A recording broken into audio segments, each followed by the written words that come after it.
মহারাষ্ট্রের ভোটের ফল নিয়ে কংগ্রেস নির্বাচন কমিশনের বৈঠক হবে আগামী ৩রা ডিসেম্বর। ভোটের ফলে কারচুপির অভিযোগ করা হয়েছিল কংগ্রেসের পক্ষ থেকে। আপনারা জানেন সম্প্রতি শেষ হয়েছে মহারাষ্ট্র নির্বাচন, যেখানে বিপুল ভোটে জয়লাভ করেছে মহাজ্যোতি গোষ্ঠী। অন্যদিকে মহারাষ্ট্র বিকাশ আঘাড়ির অন্যতম সদস্য ছিল কংগ্রেস, যে কংগ্রেসের পক্ষ থেকে অবশ্য খুব বেশি আসন তারা পায়নি।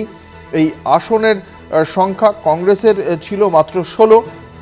সেই ১৬ আসন পাওয়ার পরেই তারা এই ফলাফল নিয়ে কারচুপির অভিযোগ করে। নির্বাচন কমিশনে দরবারও করেছিল প্রধান বিরোধী দল। আমাদের সঙ্গে রয়েছেন আমাদের পলিটিক্যাল এডিটর আশিস চট্টোপাধ্যায়। আশিসদা, কংগ্রেসের কি বক্তব্য? দেখো, কংগ্রেসের বক্তব্য এবং সংবাদ মাধ্যমের একাংশের বক্তব্যটাও কিন্তু যথেষ্ট গুরুতর।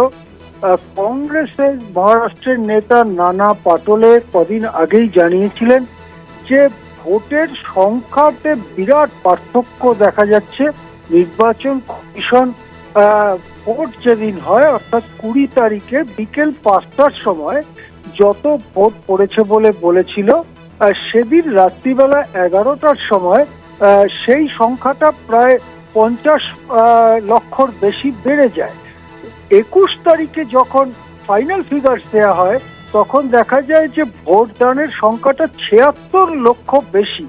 এইরকম বৃদ্ধিটা মোটেই স্বাভাবিক নয়, এই ধরনের কথা নানা পাটোলে বলেছিলেন। শুধু তাই নয়, দি ওয়্যার পত্রিকায় একটি বিস্তারিত প্রবন্ধ বেরোয়, সেখানেও যত ভোট গোনা হয়েছে আর যত ভোট পড়েছিল তার মধ্যে একটা বড়সড় পার্থক্যের কথা লেখা হয়।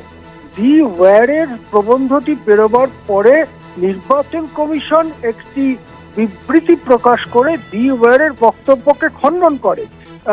নির্বাচন কমিশনের বক্তব্য ছিল যে দি ওয়্যার লেখবার সময় পোস্টাল ব্যালটকে গণনার মধ্যে আনেনি, কিন্তু কংগ্রেসের যে অভিযোগ সেটি থেকেই যায়। আমরা জানি যে ৫টার সময় ভোট শেষ হলে তারপরে যারা লাইনে দাঁড়িয়ে থাকেন, ভোট কেন্দ্রে কিউতে দাঁড়িয়ে থাকেন ভোট দেবার অপেক্ষায়, তাদেরকে টোকেন দেওয়া হয় এবং সেই টোকেনটা শেষ হওয়া পর্যন্ত ভোট হয়। সেক্ষেত্রে ৫টার পরে ভোটটা খুব বেশি হয় না। সেক্ষেত্রে ৫টার পরের ভোটটাই ৭৬ লক্ষ হয়ে গেল, এটা যথেষ্ট উদ্বেগজনক একটা ব্যাপার। কংগ্রেস সেটাই জানিয়েছিল নির্বাচন কমিশনকে। এখন ৩ তারিখে মিটিং এ ডেকেছে। এর আগে মল্লিকার্জুন খাড়গে বলেছে আমরা জিতি বা হারি, ইভিএম আমরা চাই না, বা পেপার ব্যালট চাই। সুতরাং ৩ তারিখে কংগ্রেসের সঙ্গে কি আলোচনা হয় তার জন্য আমাদের অপেক্ষা করতে হবে। ধন্যবাদ। আমাদের সঙ্গে ছিলেন আমাদের পলিটিক্যাল এডিটর আশিস চট্টোপাধ্যায়।